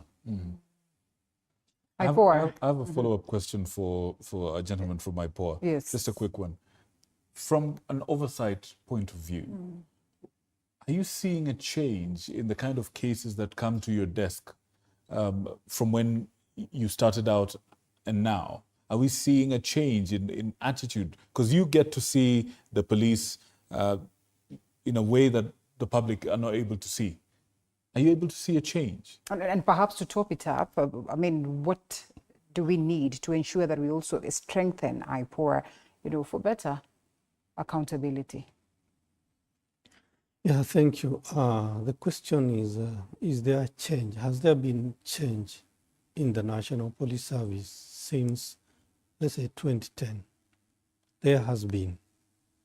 For example, just to give an example, in that year, 2010, every day you would hear in the media all over people saying the police have been able to gun down 10 robbers, they've been able to gun down pickpockets who are on the streets. Currently, it is a thing of the past. I think the biggest challenge that is there now is on public order management. That is the biggest challenge that Kenyans have, and not on other aspects of policing. And the other one challenge that is still there is perhaps on this corruption that is still rife within the service, especially in the traffic department, where they openly collect bribes. But there has been change. Now, from an oversight perspective, and the strategies that the Independent Policing Oversight Authority has put in place to be able to address and reform and professionalize the service. One of them is that we have been able to receive complaints. Civilians and even police officers come and complain, and we receive those complaints. We investigate, and where culpability is found, an officer is taken to court. Currently, we have over 220 cases that are ongoing before a court of law. Those officers must account for their actions through that process. There are others which we have investigated and referred for disciplinary action to the NPSC and to the Inspector General, which are also ongoing. Each and every day, we do monitor police operations where we are in the knowledge that they are carrying out an operation. We do inspect the police facilities, the detention facilities, their premises, to see whether they comply to human rights standards. But as I said earlier, this is work in progress. A journey of 1,000 miles begins somewhere before you reach that 1,000 miles.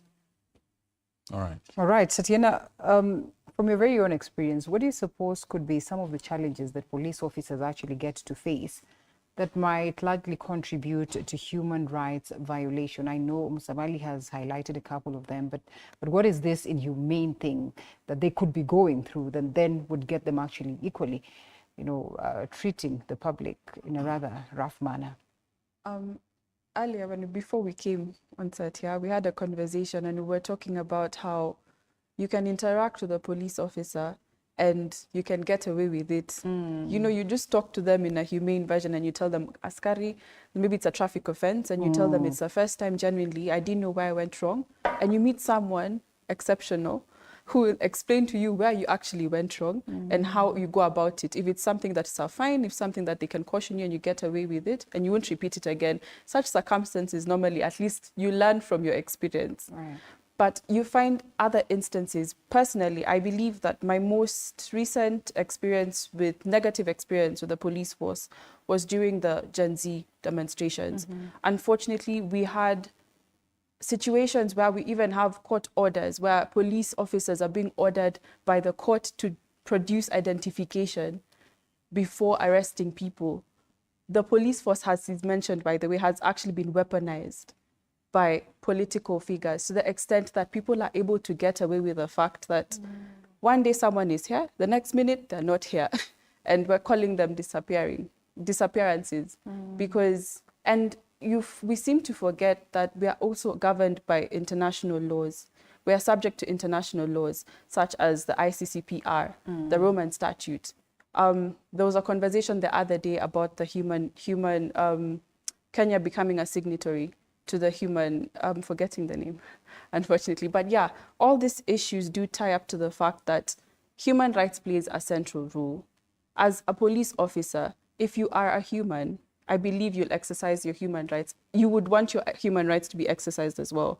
When it comes to training, fine, maybe there's some issues pertaining to how they're taken through their training. Maybe the subjects from the beginning, as he's explained, how they're treated from the beginning, and even when they come out at the end, it's not the same person. Yeah, and that's why I'm saying they want to implicate the same to the people they interact with outside, the common wananchi. And the common wananchi in defense will respond accordingly. Yeah, so you find that issues it stems deep down, even as human beings, as an individual yourself. You ask yourself as a police officer, would I want this to be done to me if I was a common wananchi? Yeah. So why would you do that to someone else? Okay. All right. And of course, we have some questions here from Frank Matelong. I want us to internalize them or perhaps just try and digest them, and then we can respond to them. This is what Frank asks. There are police convicts who have breached police reforms. Another one, why does police still breach Article 49 and Article 50? Goes ahead to ask, what are your views on those innocent Kenyans who were wrongly convicted based on police evidence? And what are your views on police torture, bribe, and obtaining money by false pretenses, as well as termination of cases? And number 5, are there mental assessment of officers who use guns? Last but not least, say something about power of mercy and decongestment of prisons. And of course, we take that break. We'll be coming back to respond to what it is that we can after that.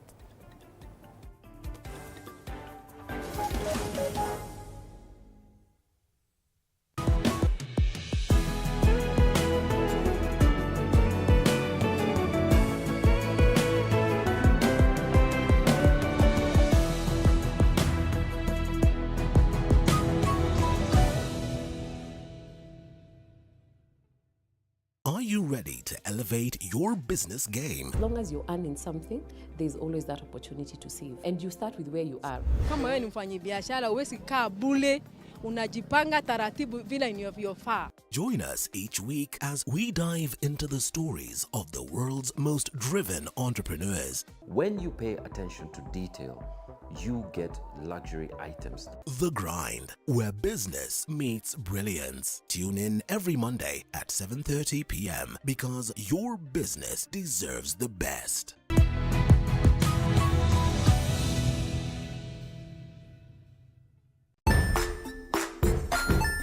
Hey there, friends. Welcome to Kids on the Block, where fun and imagination come alive. We dive into magical world filled with exciting adventures and awesome friends. What position were you in? I was number 2. What position were you? Number 1. He decided to cross the bridge by his house and look for food on the other side. We're going to do half cup of chocolate chips, and the other one, we're going to do half cup of the blueberries. So, grab your imagination hats and get ready to explore with us. Join us every Saturday at 9 a.m. for new friends, amazing stories, and tons of laughter. Join us as we explore the journeys of those who defy the odds and break barriers. We dive deep into the stories of triumph. Sometimes when parenting a child with a special need or whatever disability, family life becomes a bit complicated and you may end up raising the child on your own. Here, we inspire. I have a farm which one we showcase with other dyslexic youths and autism how to farm. Motivate. It's never easy, but what we do, the best thing is to work with another parent who has an elder child than yours. And break through the barriers one story at a time. Push your boundaries beyond the limit. Saturdays at 8 p.m.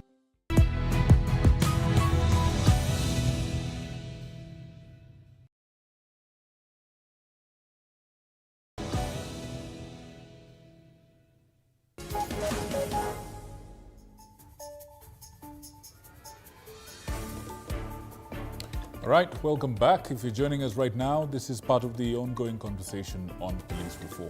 Before we went on break, there were some questions that came from some of you. Let us sample some of them and get some answers as we proceed. And ladies and gentlemen, you can also call us. The phone lines will be on your screen and the SMS line as well as the WhatsApp number. Please reach out to us and let us know what you have to say. Linda, what are the questions? The questions keep coming, interestingly, and of course Frank had 6 of them. Like I said, we're going to touch on what it is that we can. The others will leave for another day. Are the police convicts who have breached police reforms, or are there? Yes. Why does police still breach Article 49 and Article 50? And what are your views on those innocent Kenyans who were wrongly convicted based on police evidence? Equally, what are your views on police torture, bribe, and obtaining money by false pretenses, as well as termination of cases? And are there mental assessment of officers who used guns? Say something about power of mercy and decongestment of prisons, as well as we ponder on that. There's a gentleman who says the corruption in those police stations is wanting, especially if they don't know who you are. I think those training schools they are trained in, or they're trained that civilians to be enemies. I think that's basically what he's saying, perhaps alluding to the fact that was presented by George. Equally goes ahead to say that's why you find during the previous deployment to Haiti, the civilians in X or on X were portraying hatred instead of praying for the police. Well, the police officer, but not all, will serve you either by the amount of money you have or your status. I think they're just saying that, well, mostly you have to toa kitu kidogo if you're going to get any form of service. And again, the IPOA and the NPSC should set aside offices for claims of mistreatment and mishandling by the police officers. Create awareness to the members of the public. We have the questions. Who picks what? I think what Franklin was talking about basically is about the criminal justice system in Kenya. All those questions are tied down to that. And when it comes to issues of power of mercy, that one will leave to the executive. The judiciary has no role. Once somebody has been convicted, then it's only the president that can come and pardon you. As you saw what Trump did in America the other day. And these issues of somebody who has been wrongly convicted, there is recourse for that. Yeah, the moment the court overturns that conviction, then you can go ahead and file a civil suit against not the police alone. You file a suit against the government, which is represented by the Attorney General, and then the Inspector General of Police, probably that police commander that was involved, or that police officer that was involved in this.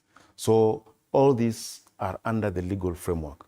So if you want deeper answers on this, somebody just has to understand there are several stakeholders involved in this. We have the executive, we have the judiciary, we have the office of the Director of Public Prosecution, and we have the office of the Attorney General, and lastly, the office of the Inspector General. So all these are the officers that are mandated to deal with such problems. And when you talk about corruption in the service, mistreatment of members of the public by the police, these are the ills that we are talking about that needs to be dealt with. And these reforms that we discussed earlier are geared towards achieving that. And I would say issues of community policing, we started community policing in 1992 when I was still in service. It did not work.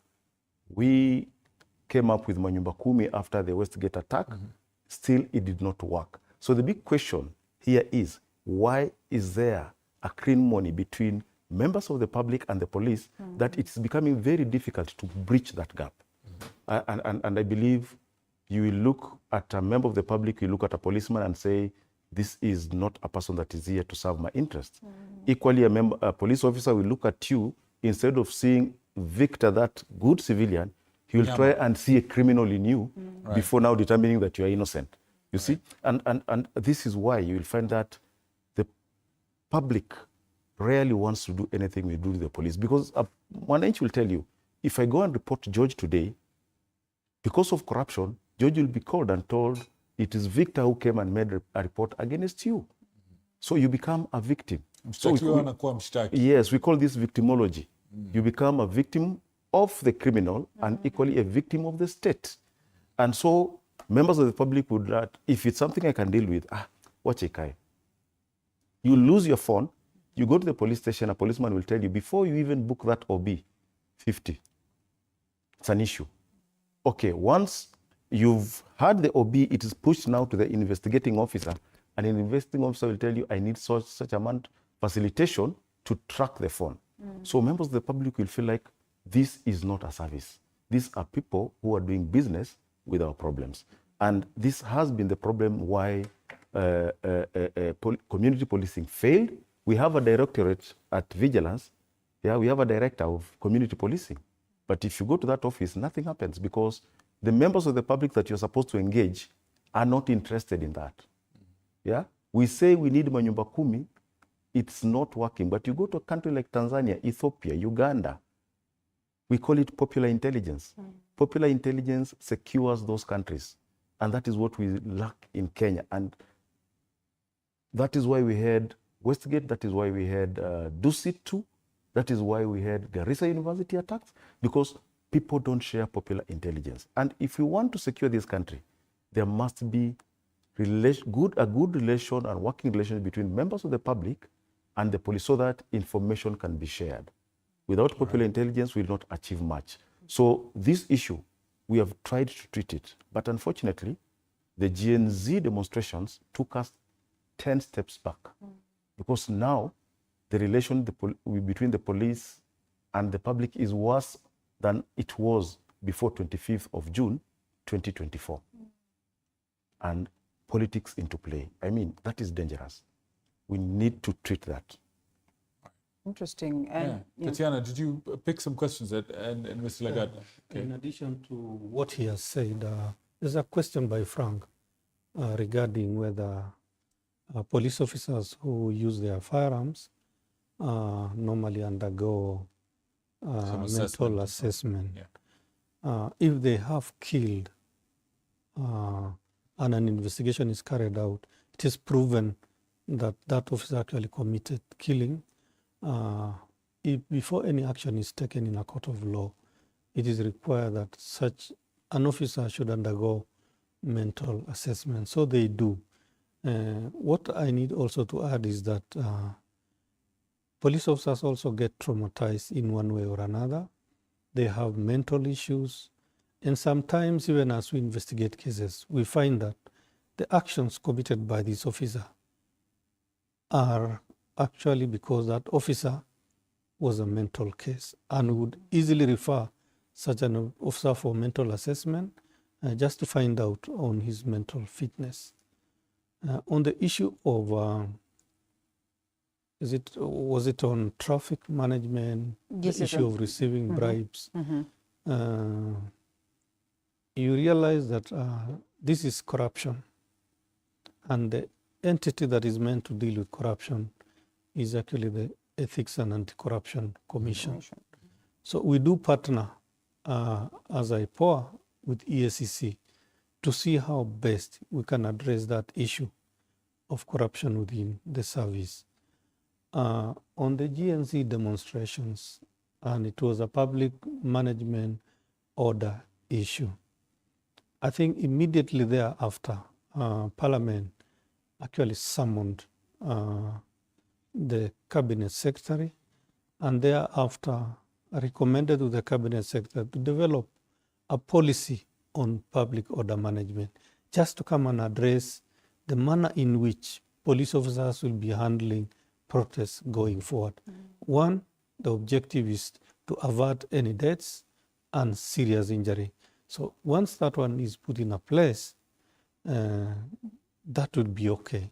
So I would call that a very, very important lesson that was learned through the GNZ demonstrations. So if that is done and done in the right manner, and it gives clear procedures on how to handle public protests, and it becomes an accountability mechanism so that any institution such as IPOA would want to know exactly what happened and would ask a police officer, can you account from A to Z, then that is possible. Because that was the missing link. All right. Tatiana, I want to ask this question of you. It's been said a lot of the things we've said tonight and in a lot of those recommendations lie on, put responsibility on the side of the police. And then the policies and the leadership of the police, they need to be able to do this to bridge this gap. What can the common mwananchi do, in your opinion, to improve this situation? George is saying all attempts so far have not bridged that gap. The Nyumba Kumi thing has not worked. The community policing for over 30 years has not worked. What, in your opinion, can the public do to improve the situation? First, educate yourself on what's happening within your surroundings, whether it's the legal implications of what you're planning to do or what you have done. Be aware of the laws that are tied to these issues, whether it's, he's actually reminded me of the public order management policy. That's very vital in regards to the recent past in the Gen Z protests. Other than that, look at the laws that are being brought up in Parliament before they're actually passed. Give your views. Those views are actually, maybe sometimes we are of the view that they're not hard, but at least you've done your part. You've done your civic obligation and you've actually given your views. Be your neighbor's keeper. If you see something happening and you know better than them, educate them or step up and speak out on the same. If you see an issue, for example, now, as I think we've learned so much from the Gen Z protests, and we note that the media or technology can work to your benefit. And there are so many people who do not utilize this to their benefit.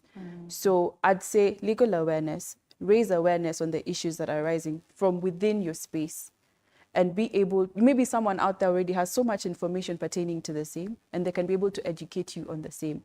It just takes like basically you vocalizing the issues, you understanding the material of the issues, so that when we talk about going for a protest and saying that I know my rights, I know Article 49, I know Article 50, nikishikwa, what's going to happen? If I'm taken to a jail, who do I call? How do I go about it?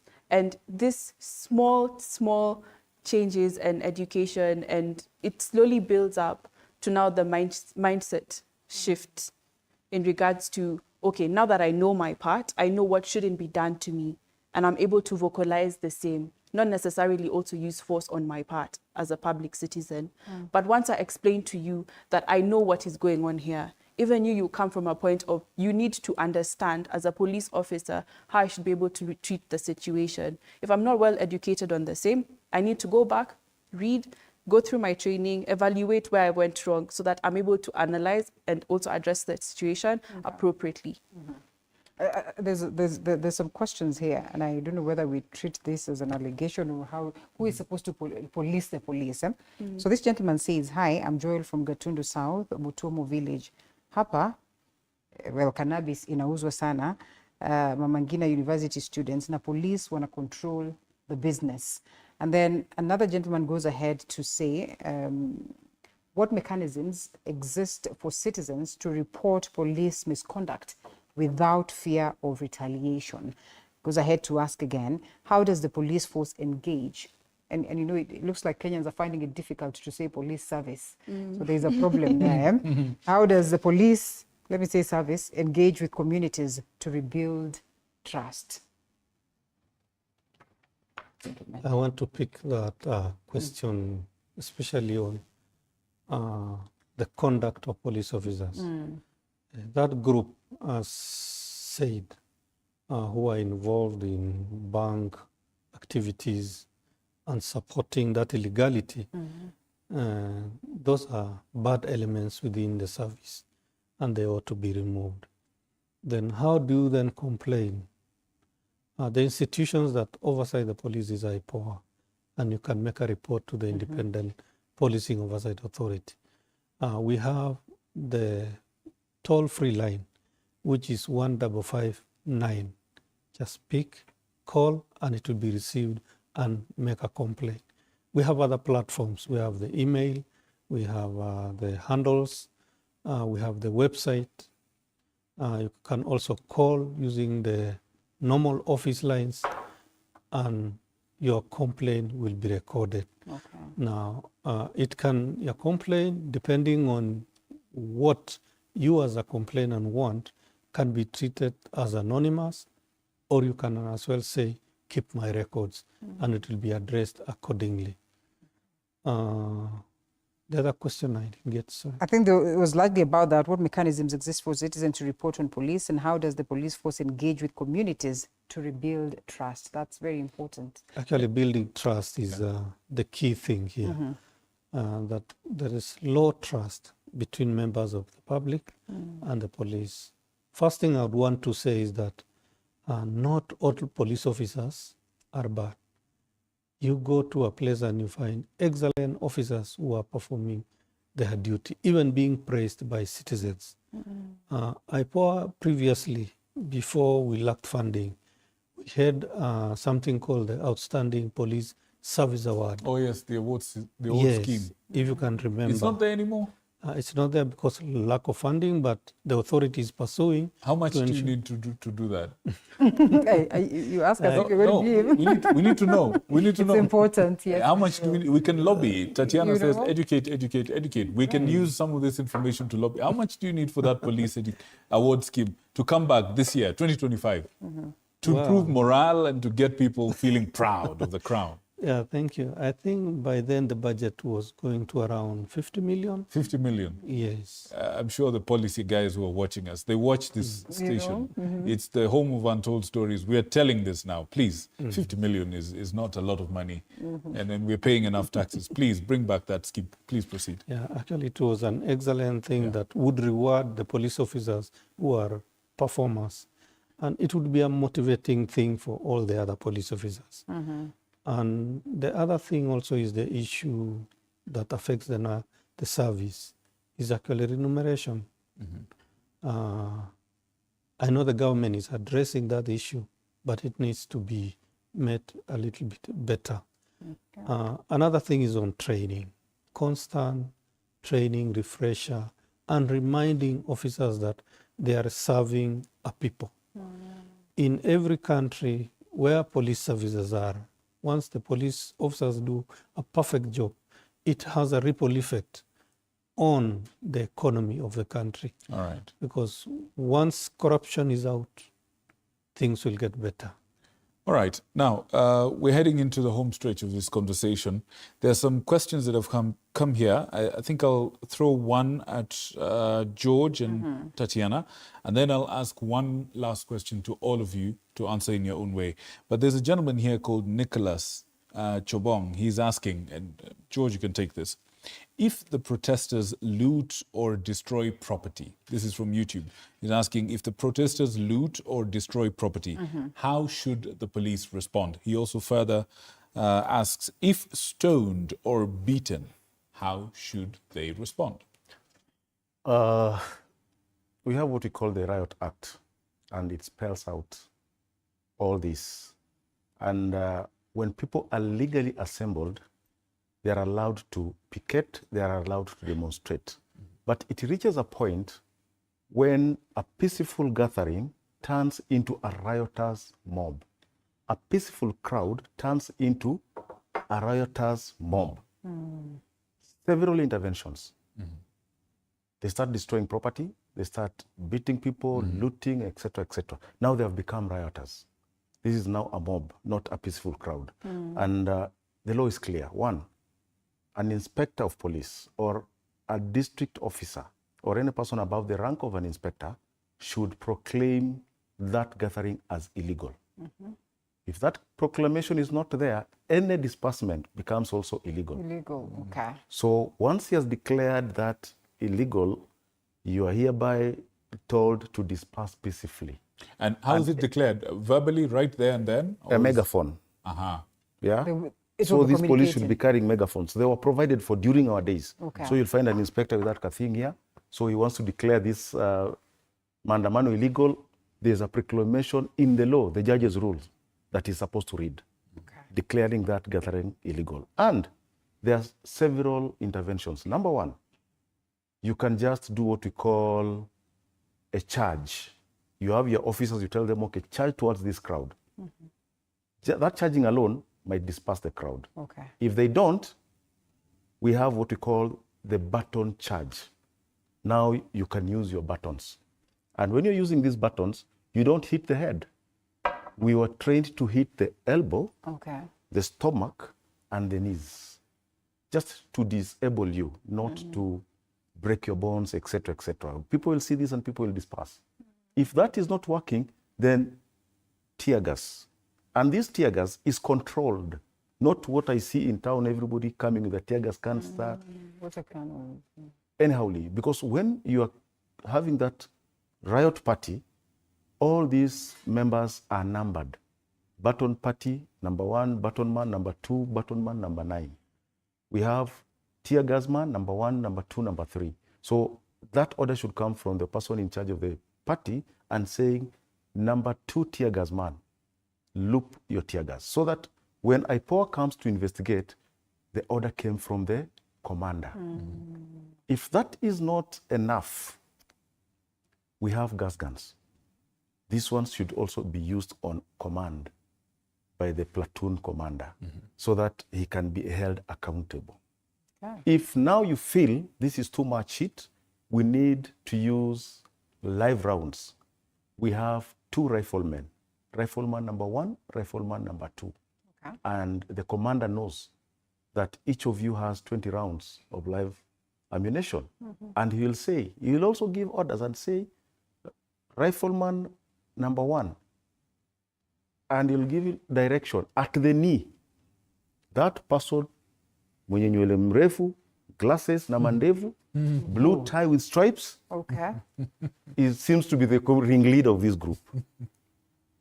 So as it moves, yeah, we have different orders. At some point, you are allowed to use volley fire. Volley fire is hit, move, hit, withdraw, hit, withdraw. And that is controlled and commanded by a person responsible. So that if he was told you've killed 10 people, why? He will have to explain, take personal responsibility. So we don't say that when people have become rioters and damaging property, force should not be used, but force should be consummate with the kind of damage that is happening. But right now, if you ask, you'll find nowadays a platoon that is 32 police officers will have only 2 riflemen. Only 2. But if you look at what is happening now, all police officers carry firearms, which is illegal. Interesting. You get? Interesting indeed. So that is, we call it a riot drill, and it's practiced every day. Now, another challenge is the cocktail of officers that we have on the streets. We have people from the administration police, their training is different. We bring in prison officers, you bring in the GSU, all these people come from different units. And you will find that during those years, it's only the GSU that were trained on riot drills. So when things become elephant, you remove these regular policemen and tell the GSU, now you take over. That is your specialty. Okay. Now it's not happening. And that is why holding somebody accountable, responsible for what happened the other last year is not going to be easy. Okay. So force is allowed, Right. but gauged, not just using live rounds, no, on the crowd, because at some point somebody should be held responsible. And that is why the commanders during Baby Pendo's case were called out and they're supposed to be arraigned in court. In court. Right. There's a lot to learn. Quite. Yes, please. Thank you. As we wind up. To add something on what he has said, especially with regard to the use of force. The law grants police officers to use force to achieve their objective. But that force must be commensurate with what they intend to achieve. The reason why that has been provided is to ensure that it is done within the law.